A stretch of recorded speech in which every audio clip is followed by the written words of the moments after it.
Next speaker is Igor Cvejić. Igor is Senior Research Fellow at the Institute for Philosophy and Social Theory, University of Belgrade. He earned PhD in philosophy at the University of Belgrade with the thesis entitled Kant's Theory of Feeling. The area of his research includes philosophy of emotions, social engagement studies, and issues of collective intentionality and social ontology. The title of his talk today is The Trap of Sublime Warfare. Igor, please, the floor is yours. Thank you, Martin, and thank you all who are still here. When I choose the topic of my presentation, because the call for the conference was mostly related to Perpetual Peace, I expected that it would be kind of a marginal topic inside of it. But as the conference goes, I heard already, if I remember it 3 times, the quotation I want to work on is mentioned. So at least probably it would be now interesting, if not that my thesis is good, to discuss what actually Kant have in mind with this thesis.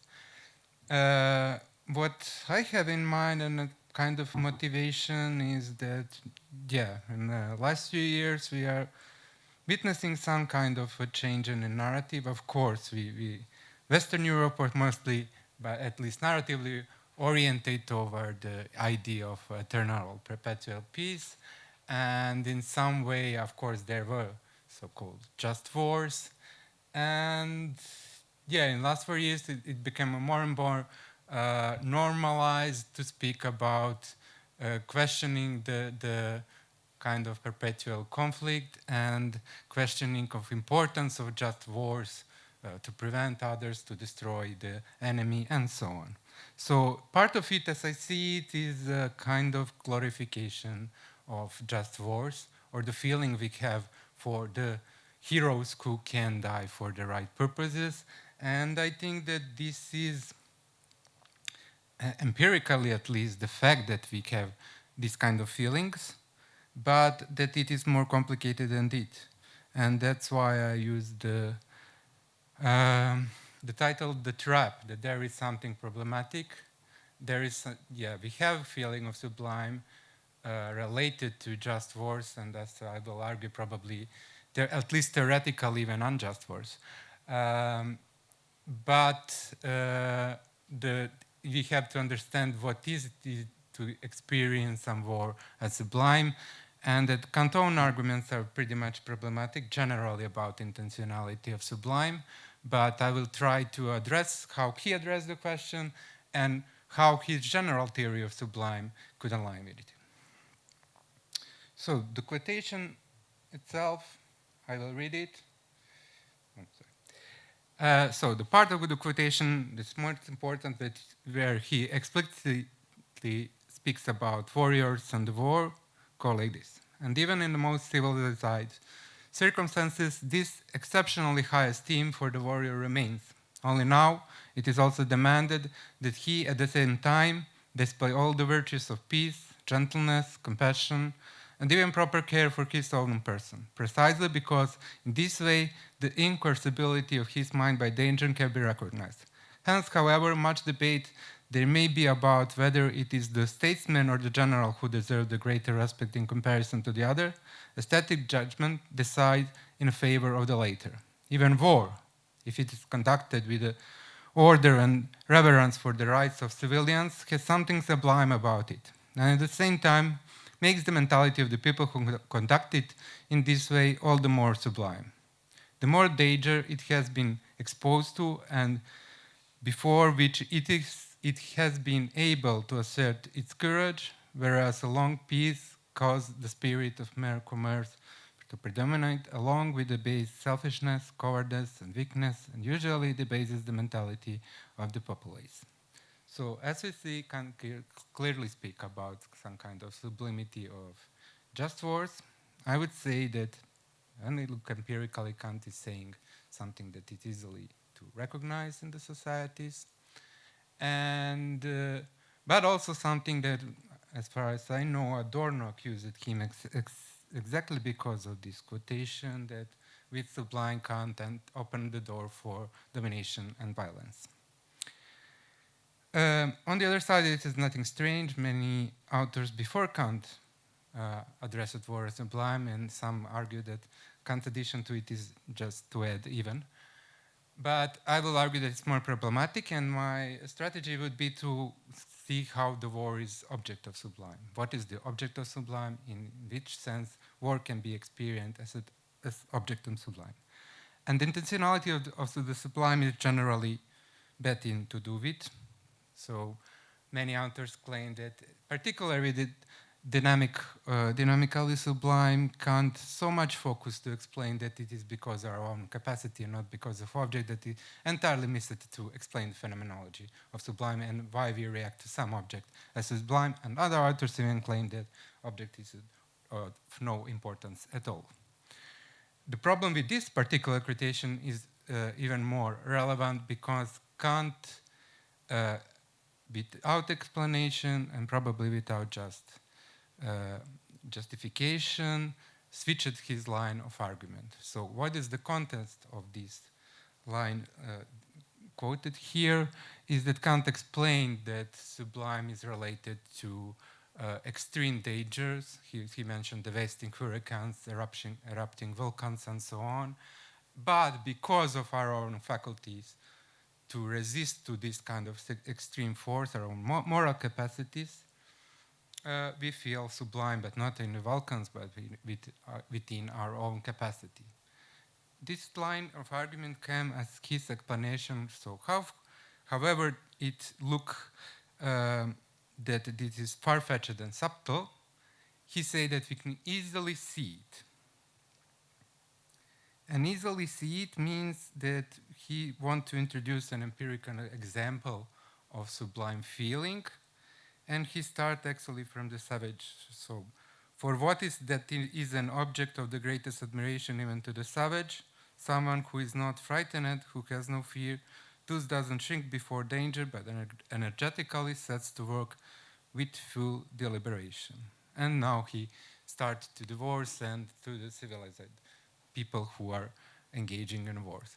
So the problem is that he wanted to provide an example of phenomenological characterization of sublime, which is empirically clear and simple to understand. Cvejić is also encountering the danger and admire those who despise the danger, but instead of giving phenomenological explanation, he gave us an example of admiration to those who are sublime, but it's simply not the same. So if I want to explain that someone is envious, I usually don't treat that I have to be envy to those who are envious. So it's not the same. Explaining someone who is in a state of sublime, who is encountering the danger, is not the same as explaining the object. And Kant simply mixing it here. So he's trying to explain that it is common when encountering the danger that we relate to our own capacities, but he explained that we admire those people. But it probably could be okay with additional explanation. So he has to explain that we see someone sublime, in sublime state, that then really feel sublime. It's not for all emotions such, but sometimes it is. Kant doesn't explain it. And he ends the quotation by treating the war as the object, which is sublime, which is also controversial. So, to start, let's first go with the basics of what will be my main thesis is, I will conclude that state of war could be seen as an experience as sublime first, but that this proper target is not just war, or as Cvejić argued, that we properly show respect to the rightful properties, but it is rather, if we take seriously phenomenological analysis, it is the danger which is proper object. And in relation to our moral way of thinking. And that there is a trap, or kind of subreption, to understand this as kind of admiration to just words. It is rather our reaction to some kind of terrible danger. So first, some basic things about the Sublime for those who are not familiar. Fortunately, Alenka also yesterday gave a nice explanation in few sentences. So Kant introduced first mathematically Sublime as absolute gray. Basic idea is that when thinking of something absolutely great, but it is generally not even possible. Some example could be big cathedrals that we cannot grasp in our imagination, but Kant actually said that even cathedral is not so much ungraspable, but what is ungraspable is the nature itself. So we can count and count with our imagination about planets and so on, so on, so on, so on. But at the end, our imagination is just tortured with counting, and it cannot make one presentation, one Darstellung of it. And this moment is exactly fitting for the ideas of mind. So I have idea of absolute great, and that fit perfectly to subsume the nature under the ideas. With dynamical sublime, the idea is that we aesthetically evaluate the force or the power of something. And aesthetically evaluating something means that we compare it with the necessary resistance. So we see something, it has some power, and we compare it with resistance necessary to it. And the more relevant for sublimes are only those situations where their no resistance can match it.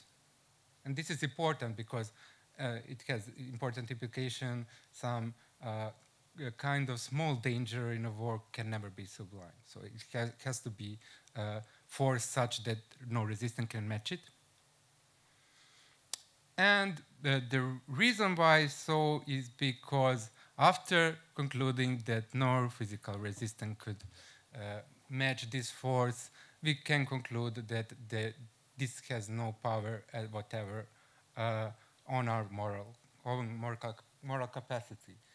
So what actually we are doing when seeing the erupting volcano, we see that our physical resistance has no power at all with it, against it, but that even erupting volcano cannot have any power on our own moral vocation, and we show the respect for our own moral vocation as unmatched by those unmatchable power.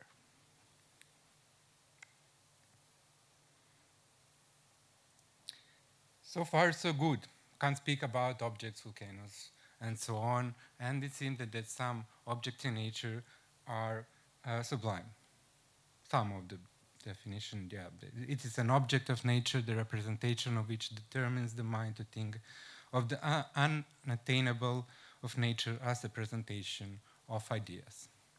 However, Kant's further argument seems to switch and say that it is not object actually what is important.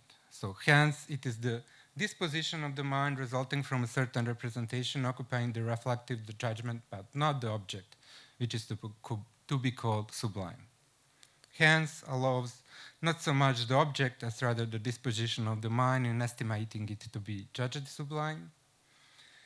Thus, sublimity is not contained in anything in nature, but only in our mind, insofar as we can become conscious of being superior to nature within us, and thus also to nature outside us, insofar as it influences. So, this kind of quotation shows that Kant is actually not so much interested in the object. It probably can be some cause, some stimulus, but what is actually at stake is our own Stimmung, our own mood, in relation with our moral capacity to the sensibility. Some authors do claim, like Polgar in one place, that because of it, there is nothing, at least theoretically, wrong that unmoral object can be sublime, because it is not about the object, it is about our reaction to it and our own moral capacities. It is problematic, as I will argue, because it is actually the mood when morality is out of power of nature, which is important, and because objects are unfungible. Also, Rachel Zucker claims that object is actually not necessary. So Kant's explanation of this experience arguably makes the object or its particular character more or less dispensable for such experience. To have an experience of the Kantian sublime, we could perhaps simply try to imagine an object of absolute size, or the act of sacrificing our happiness and the ideals for moral ends. So basically, it is not important. It's for it's not. We just have to imagine situation where danger is great and where we can refer to our own moral capacity as something that this great danger not have power over. But I will argue that together with Allison, Brady, and some other authors, that this is problematic, and it's clearly that there are peculiar characteristics of the object that make experience sublime. So it's grand erupting volcano and not the table. Of course, there are some phenomenological characteristics that make the object sublime. And I will try to address what I call fungibility problems. So we cannot simply replace an object that we treat sublime with other object. One a good example is Jeffrey, where early analysis he's actually talking about Allison, but it is easily applied to Kant. So the noise of cart rolling over the stones is often mistaken for thunder. And as long as the mistake lasts, this very vulgar and insignificant noise is actually felt to be prodigiously sublime. It is so felt, however, it is perfectly plain merely because it is then associated with the ideas of prodigious power and undefined danger. And the sublimity is accordingly destroyed the moment the association is dissolved. To the sound itself and its effect on the organ continue exactly the same. My point with this quotation is that if there are no peculiar characteristic of the object, then there is no sublime. So in this sense, even if the sublime is related to our own mood and our own capacities, there are peculiar characteristics of the object that make us feel actually this aesthetic feeling, not only, for example, moral feeling.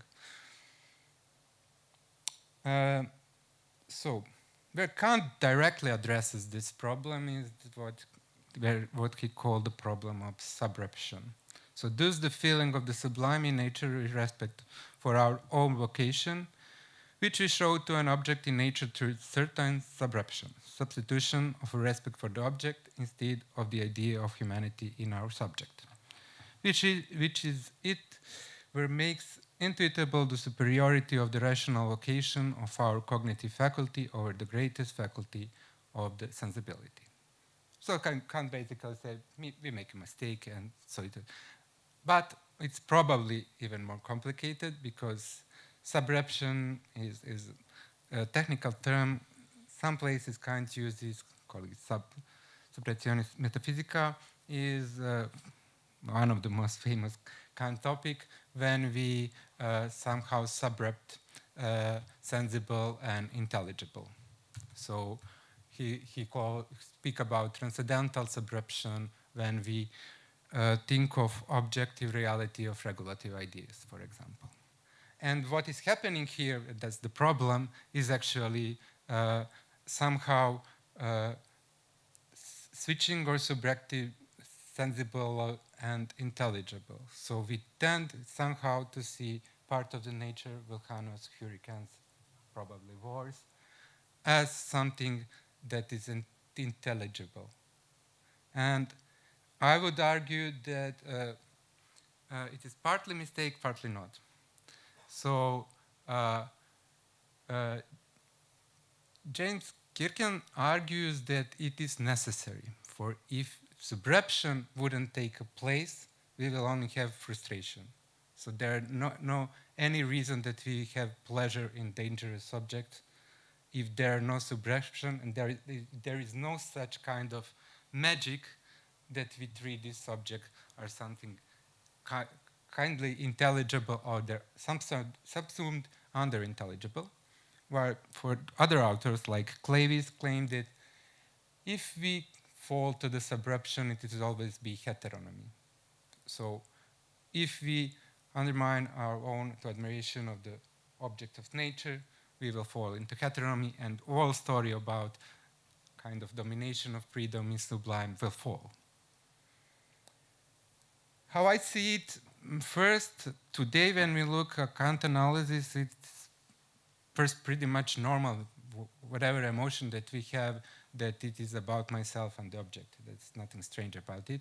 So for example, if I feel afraid, that means that I perceive object as a danger and I feel myself vulnerable. And Kant own uses this. For example, Heidegger excellently analyzes Kant feeling of respect and claims that Kant perfectly see the double structure of the feeling, that having respect for the law is at the same time being in such way as a moral being and feeling oneself as a moral being.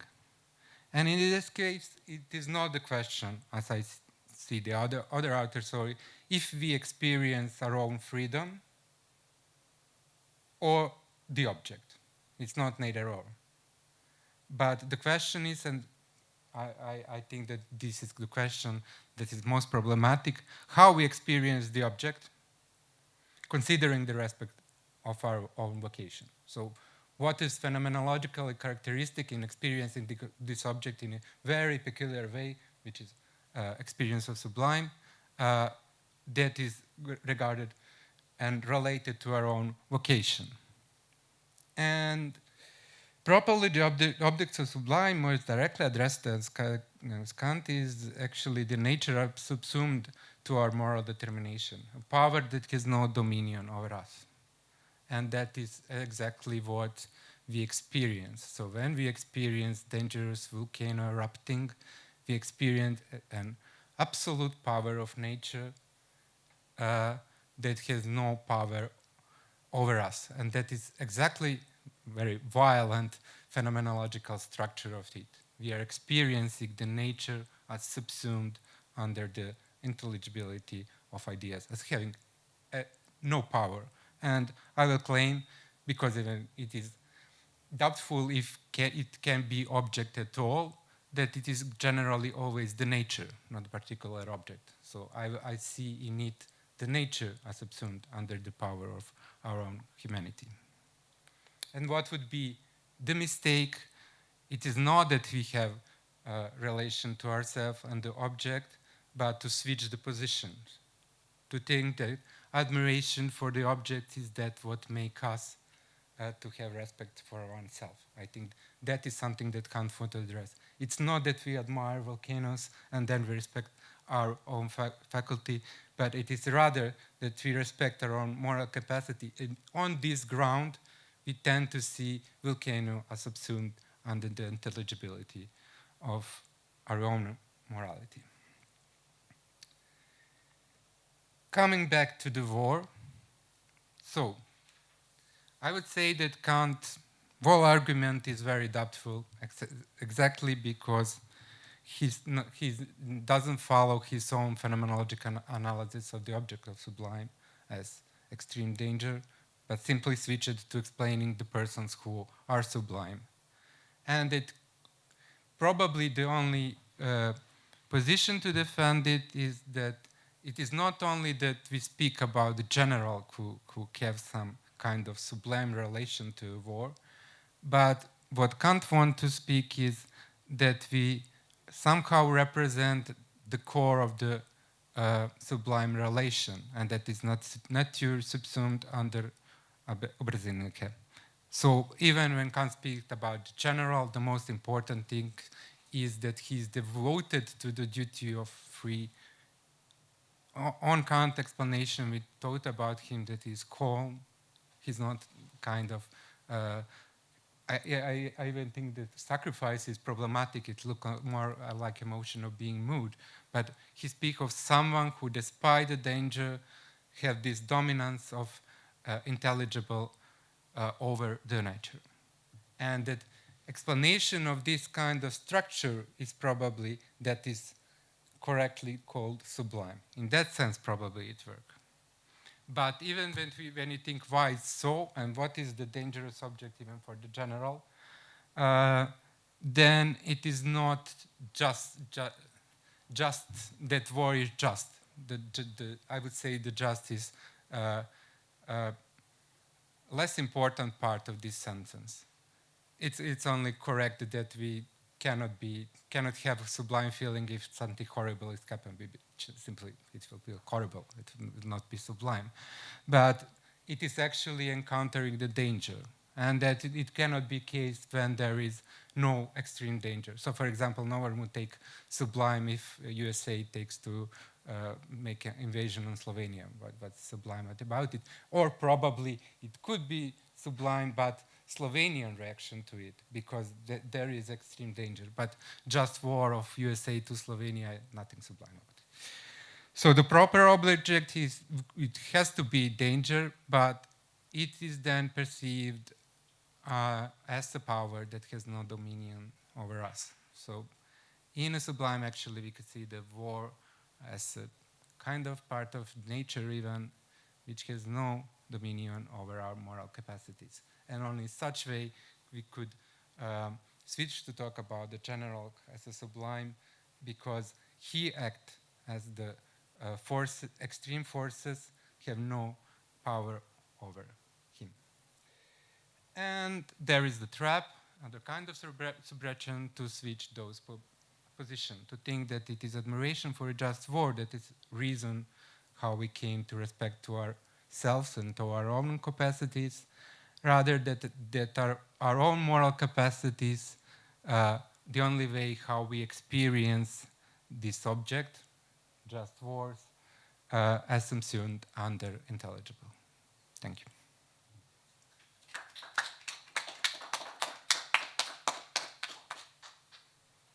Yeah, thank you, Igor, for this very clarificatory and precise analysis of the notion of sublime and its relation to Kant argument. So, are there any questions?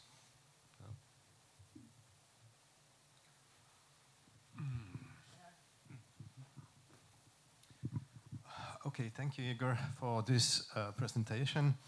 I will take, in this case, rather unusual stance. At least I don't do it often.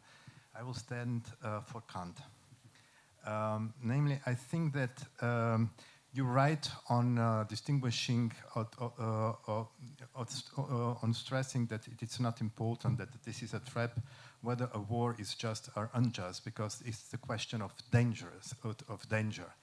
However, I wouldn't accept the idea that the general is the one who feels sublime, or under very certain circumstances that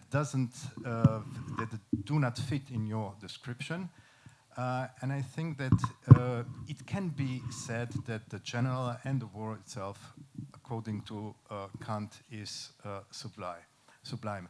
Why not the general himself? Why not the experience of real danger is sublime? Because there is one very precise clause in Kant's description of the feeling of the sublime, and that is, you mustn't be in danger yourself. So you must be safe. You must look at the volcanoes from certain distance, since if you're endangered yourself, you will just feel the natural fear, and that would prevail and not let the place for accepting the experiencing the feeling of sublime. So the general, if he is in the headquarters, may get the feeling of sublime, but in that case, he wouldn't induce this feeling in our person. He must be fighting on the battleground in order to provoke the idea of the feeling of sublime in us. And why I think that a general could nevertheless be the one who actually fights the war, why he would nonetheless be a proper, let's say, trigger of sublime. Okay, is it subjective, objective?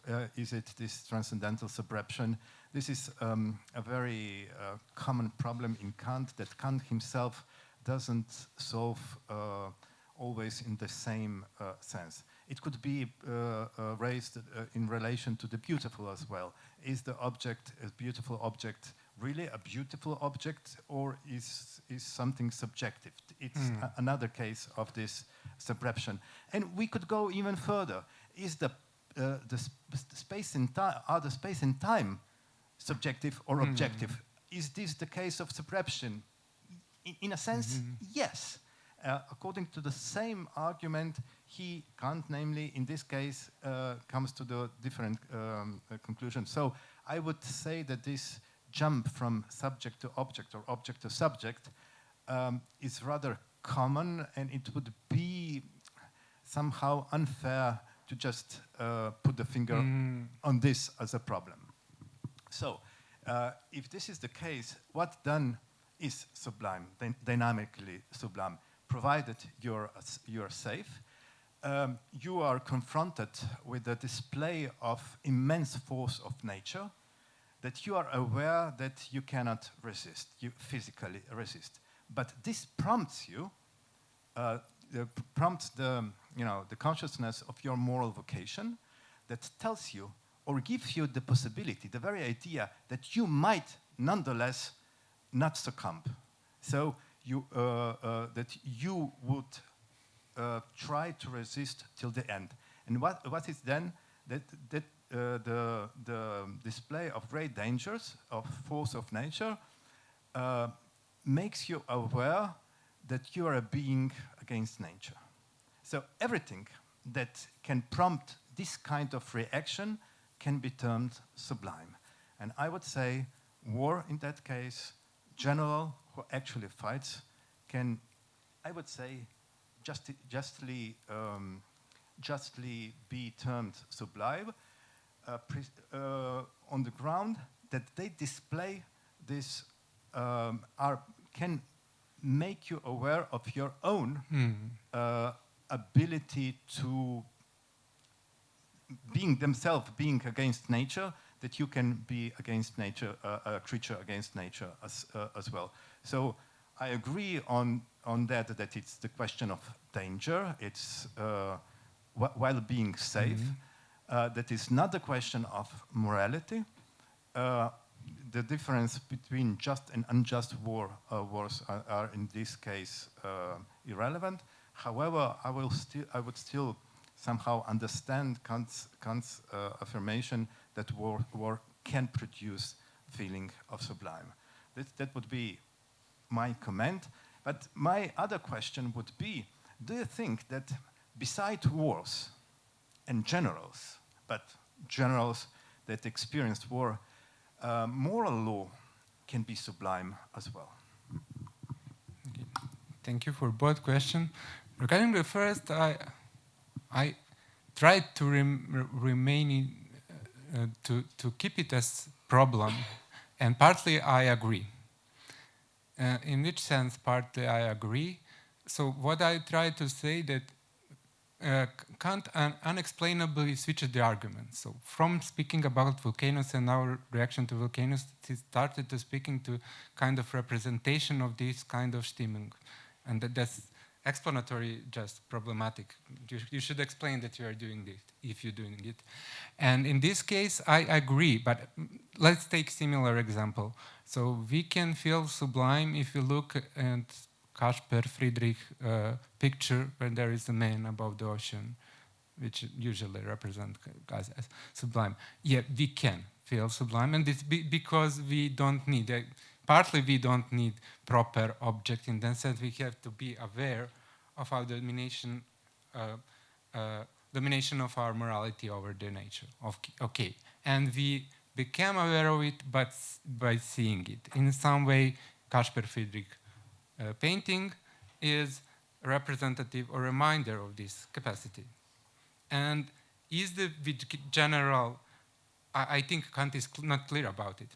Is it general just a picture?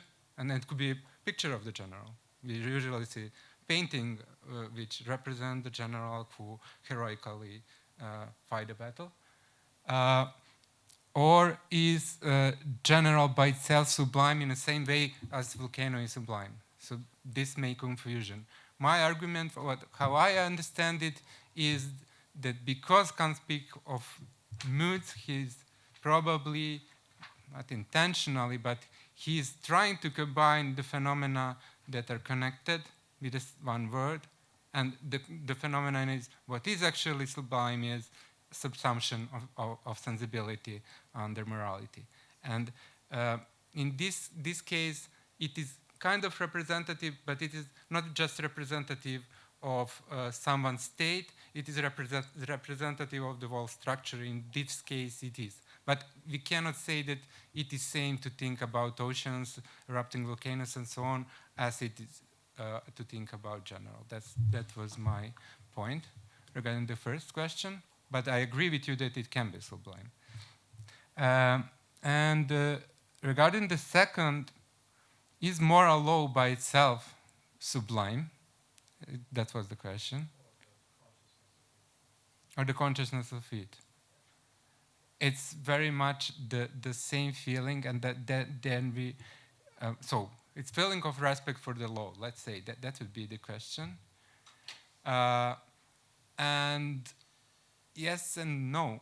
I would say it's then we have to go to back the question how we feel it.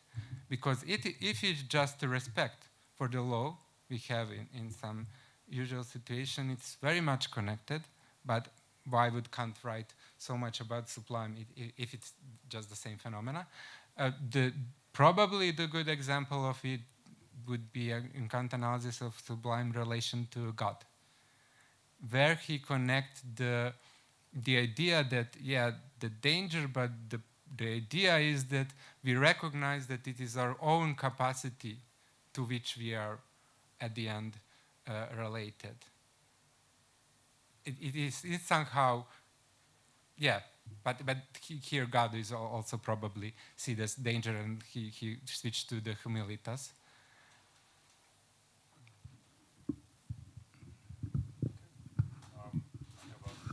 But to say directly, respect for the moral law is a part of the sublime, but sublime would not be a peculiar type of feeling if it is all. I have a question, and my question is, how well does the sublimeness of the war, I mean, does the whole topic, does it change historically? Does it depend a bit on the war? Is it historically limited? Does it has a how would it play out today? Is the war still sublime? So considering the changes in its technical infrastructure and the way of it playing out, and also maybe, yeah, well, no, just this. Okay. I would say that, yeah, it's harder to think sublime than the drone bombing. It's just something confusing about it. However, if we think about the resistance to immersive drone bombing, we can think about it. Yeah, probably it doesn't. It changed because, yeah, and because as I tried to provide example, it would be hard to see probably just war that is engaged with someone who is simply powerful. So we cannot see it as a sublime. But there is also other way around thinking. So there, of course, could be a feminist critique that is that's chauvinistic man point of view, and that's why I think it's important to look phenomenological characteristic of it and not. So for example, fighter for the women's rights can also be seen as sublime in that context, and that is something that historically changed. But I would say for women's rights, you said. Yeah. Okay. Again, we're still a bit late, so maybe we can shorten the debate and take maybe just a very short pause and then continue with the last speaker. Thank you. Thank you. Again.